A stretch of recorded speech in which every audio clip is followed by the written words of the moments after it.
Député de Beauport-Limoilou. Merci beaucoup, Monsieur le Président, pour la précision que vous avez apportée. Alors, je vais profiter à plein de mon 6 minutes. Je vais commencer tout d'abord en vous disant, Monsieur le Président, que je suis vraiment estomaqué par le discours que la secrétaire parlementaire a fait, parce que je ne vous cacherai pas qu'elle a fait complètement l'impasse sur un problème très, très important. C'est l'inversion du fardeau de la preuve, qui est une conséquence du projet de loi du député de Wildrose.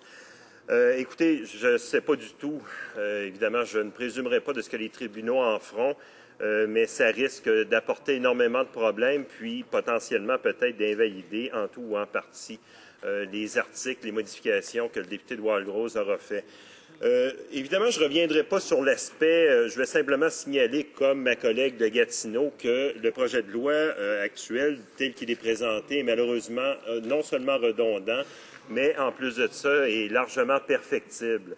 En raison du fait que, évidemment, quand quelqu'un se retrouve à participer à un attroupement illégal ou à être pris dans ce genre de situation-là, ou dans le cadre d'une émeute, tel que spécifié dans les articles 63 à 66, évidemment, on peut être pris de façon involontaire puis être le jouet des événements et à être appréhendé potentiellement. C'est arrivé à de nombreuses personnes, à des honnêtes citoyens qui voulaient exprimer simplement leur opinion sur la place publique.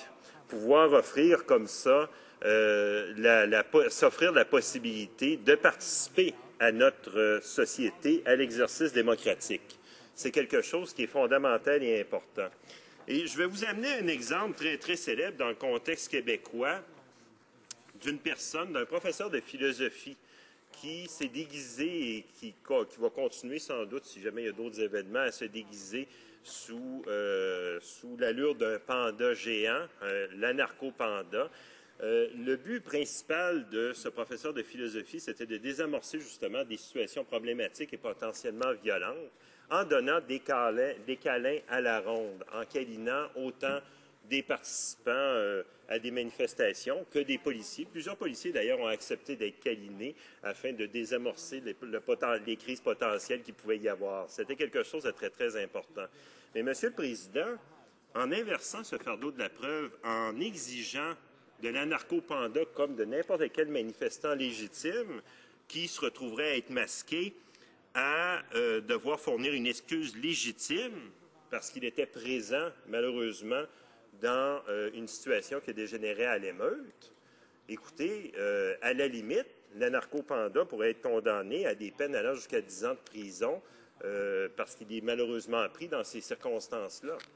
Et c'est absolument incroyable de pouvoir penser que pour le simple fait de porter ce déguisement-là, dans un but avoué d'aider à l'expression, justement, puis à la poursuite d'une manifestation tout à fait légitime, qui est un droit fondamental dans notre société, qui puisse être condamné jusqu'à 10 ans de prison, comme pour des activités criminelles comme le financement du terrorisme, le trafic d'armes, l'exploitation sexuelle ou l'agression sexuelle. Je vais vous dire, Monsieur le Président, jusqu'où irons-nous avec ça? C'est des exemples que je cite là, en vrac très rapidement, montrant l'absurdité du projet de loi tel qu'il est, tel qu'il n'a pas pu être amendé parce qu'on a présenté un amendement qui aurait permis d'être en cohérence avec l'article 351 et puis comme ça, que le port du masque soit criminalisé d'une manière cohérente avec ce qui existe au Code criminel, puis de manière constructive aussi.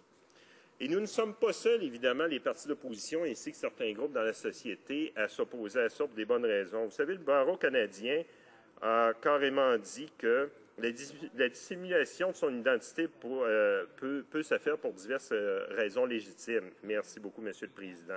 C'est le cas, par exemple, pour protéger des membres de sa famille ou des amis dans un autre pays, ou pour d'autres motifs innocents, y compris des motifs médicaux et religieux.